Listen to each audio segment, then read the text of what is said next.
Illegally incarcerated former Prime Minister of Pakistan Imran Khan has denied reports of a deal while reiterating his stance on democracy and the rule of law. Mr. Khan, who has been arbitrarily detained now for 452 days, sent a message through his sister Alima Khan, who met him inside Adiala Jail today. He said, and quote, "I will never make a deal. Threats of trying me in a military court will not deter me from backing away from my stance on democracy and the supremacy of the Constitution," unquote. Pakistan's military government has repeatedly stated it will try Imran Khan in a military court as frivolous and trumped-up charges have been thrown out in civil courts. The former Prime Minister called on his countrymen to continue their struggle for true freedom, saying, "I want to tell my people that unless you stand for your own rights and your own freedom, you will always live in servitude to a few people. You must stand for the Constitution and your fundamental rights." PTI, the party of former Prime Minister Imran Khan, will file a petition in the country's Supreme Court against the grave human rights violations committed by the military government against prisoners of the Adiala Jail, including Imran Khan. The prison was locked down for weeks with no meetings between inmates and their lawyers or families allowed. Imran Khan himself was kept in a cage for over 22 hours a day without any electricity in his cell. He described the treatment as worse than that meted out to animals.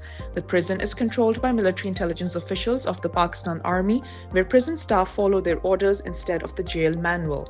Mr. Khan instructed his party members to file the petition so that no prisoner is ever treated in the inhumane manner he was.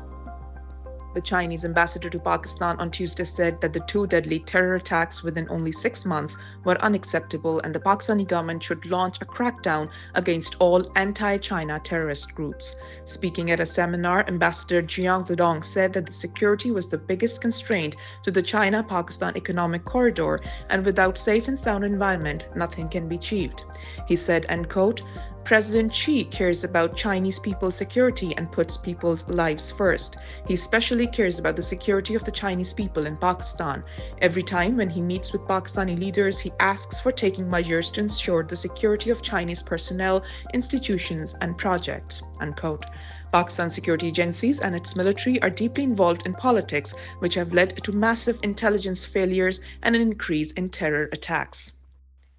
Hundreds of overseas Pakistanis in London held a protest near Chancery Lane outside London's Middle Temple to protest against former Chief Justice of Pakistan, Qazi Isa, who facilitated human rights violations in Pakistan.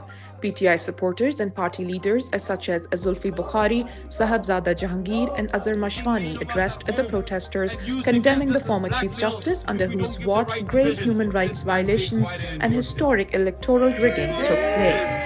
Many protesters held placards bearing slogans against the ex-Chief Justice and chanted, "Middle Temple, shame on you," criticizing the institution's decision to invite Justice Isa.